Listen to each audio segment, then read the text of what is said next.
Everybody, welcome back to another episode of Fantasy NASCAR Picks from FSi DFS. I'm your host, Mega Brewer 31. It's going to be a very quick video, just a speculation video on Kansas because Bucks qualifying is this afternoon. The race is 8 o'clock tonight, so I won't have enough time in the window to get a video out. So, just looking back at Texas and how they have run this year, I actually showed my workout here. So, I have their average starting position. I have calculated what I think the finishing position is. I've figured out through just a couple different formulas, like how many laps, and I think who the dominators might be here. And you can see the finish bonus, the place differential, and everything. Fastest lap credit that is giving them too. So just thought that that might be a little bit helpful for you to kind of see how sometimes these projections are made. So with this, there's only 33 trucks in the field. So there's usually like 36. It's scored on 40. So the place differential for the bad drivers at the back are really not going to be as good as it potentially could be if there were more trucks in the field. So that's one thing to take into consideration.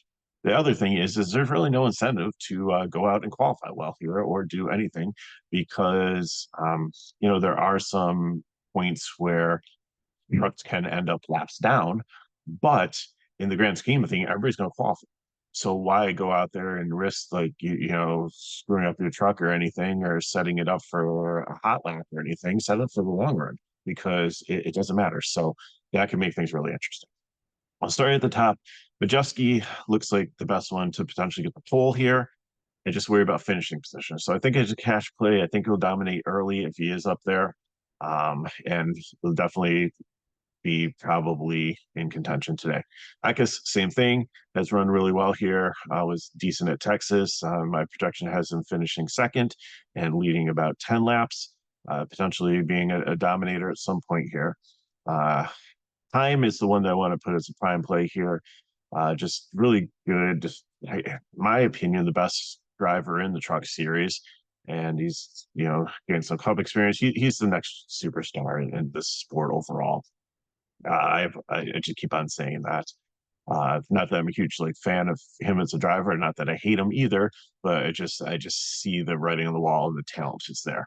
So Heim is definitely one that I want to probably consider as a prime play here. I think he's dominates, and I think he's got the most upside to win this.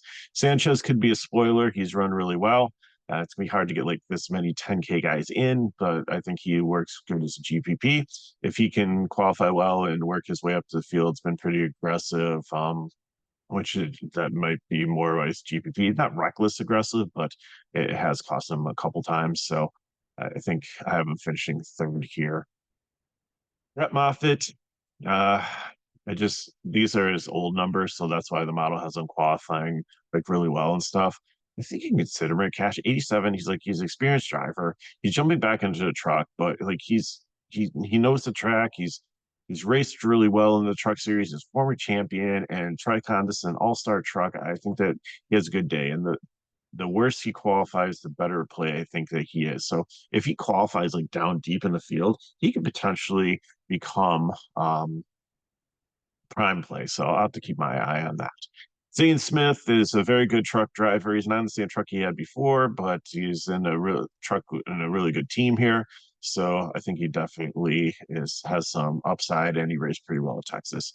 Rhodes hasn't shown a ton this year. It's a decent team. He's an experienced driver, so GPP for me. Enfinger, just based on last year here in Texas, I think he's got upside of finishing fifth, a little bit of place differential, doesn't qualify the greatest, and maybe can lead a couple laps. Jake Garcia could also be a sneaky GPP play here. He's got a lot of talent and upside and in this price range, and I think that's someone to see how he does and where he starts in this one. Crafton, Friesen, I mean, just GPPs, they're veteran drivers, been around for a while, can do well, just seemed like they're stuck behind some of these newer, younger guys like Garcia, Sanchez, Heim.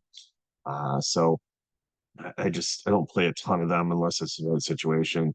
Bruce should probably be in that same breath, but he's hot start, cooled off a little bit recently. I think he's still potentially in consideration. See how he looks in practice and qualifying if they're If they have some good speed there, then might be consideration for a cash play, but I think it's probably going to be a GPP, but somebody that I definitely consider.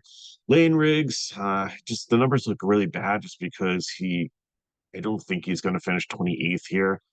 It's a talented driver. It's a great program. It's Zane Smith's favorite former truck, former championship winning team here, but it's just a learning curve and things just mechanical problems, issues, just everything hasn't come together.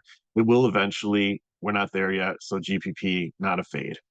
Einkrim is good, but good team potential. Maybe he qualifies top five and looks good, and maybe he could change the cash play. Like the program thinks that he could potentially be a dominator. That's why it's giving him 10 potential laps led here in the projection. So it's someone to watch, but at this point, just GPP. Chase Purdy is coming and he's doing pretty well here in the Spire team, but just hasn't had the results that I'd like to see. So GPP. The blue guys and their number are running an ARCA, so Tanagray is going to get a little experience there.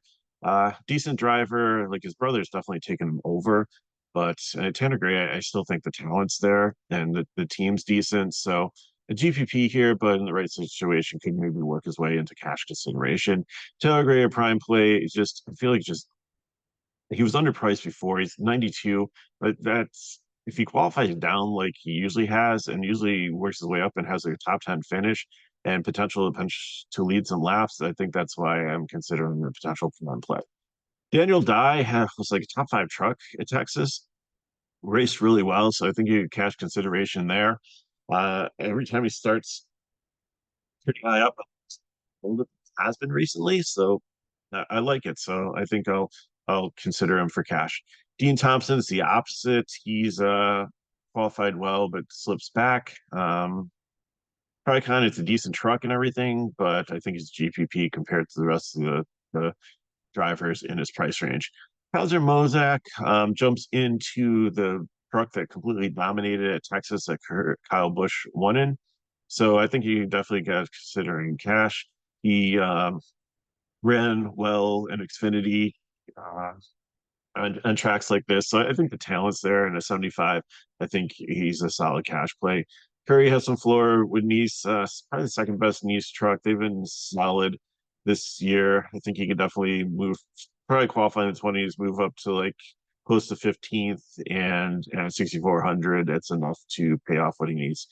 Cam Walters, former it's like Trans Am driver or something. Had one race, didn't look really good. It was at a short track at I think it was like Martinsville. So I the paperclip there. So I don't know, not enough data. The store sports trucks okay, but I think it's probably the all the priorities on all the rest of the trucks. So it's a good team, good truck, but there's too many irons in the fire, I think, for them to like sustain success with like all the trucks that they have in the field. So I think that this one suffers and probably going to be a fade for me unless he starts like dead last or something. Caden Honeycutt's been phenomenal recently. Uh, Probably the strongest Nice truck here. Will probably qualify, even though it has them losing like 4 place differential points. Like I wouldn't really go by that. There's just some bad data in there that the model's picking up on. So I think that he should have a good race. Timmy Hill, solid for GPP. Matt Mills has been underwhelming. Like this Nice team's decent, but he just hadn't had the speed. So GPP for me. Bad Moffitt is the worst driver in the series and one of the worst teams. So fade for me. Holmes has been solid. Massey has been solid. Both of these two drivers I like to probably start in the low 20s and move up to maybe the top of the 20s and maybe sniff the teens. So at their price point in 5K, they're my favorite plays there. But my favorite play in the 5K, Lawless Allen is criminally underpriced. This Rayum team has been solid. He has been good. I believe he can get into the top 20. He'll probably qualify pretty low. So I don't think he'll come back at 8x, but I think he definitely has potential to have a solid day at his price point.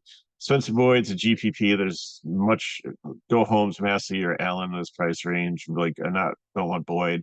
Ty Dillon has struggled radically. They just they lost Matt Benedetto. They kind of started over, and it just isn't working. So at 6,700, there's so many better plays cheaper than him. Like Honeycutt by $200, Curry by $100, and then these 5K guys. So there's no way you're playing 67 for Ty Dillon. Jennifer Joe Cobb is only qualifying for this race because there's not enough trucks for him not to qualify. No incentive there. Probably won't finish on the lead lap. GPP potentially, but probably should be a fade. And Mason Maglio in this A&M car, which is really a Reum uh, truck, but I still don't see a lot of success. Will probably qualify pretty low and probably finish in the 30s. I don't think there's much upside. So that's what I have for you. If you have any questions, you can leave them in the chat below. Hit me up at Megarover31 on Twitter/X. And if you want to get what the real sheet's going to be, it's only $3 to join for the day, $5 for the weekend for NASCAR. And even better, if you just want to get a day pass for FSI, because we'll have baseball. There's 2 slates for that. There's soccer going on with Charlie. We'll probably get, if in for the day, the PGA Showdown lineup for tomorrow. There's one showdown for hockey. There's one showdown for NBA. So a lot going on the channel for $6. You just double them on. You pay for just one sport for one day. You can get in. So you can get to the description of the video, and the pricing is there. And if these videos help, like, subscribe to the channel, share your friends, and look forward to the cup video tonight. So good luck in your contest. Hope you have an amazing weekend. I'll see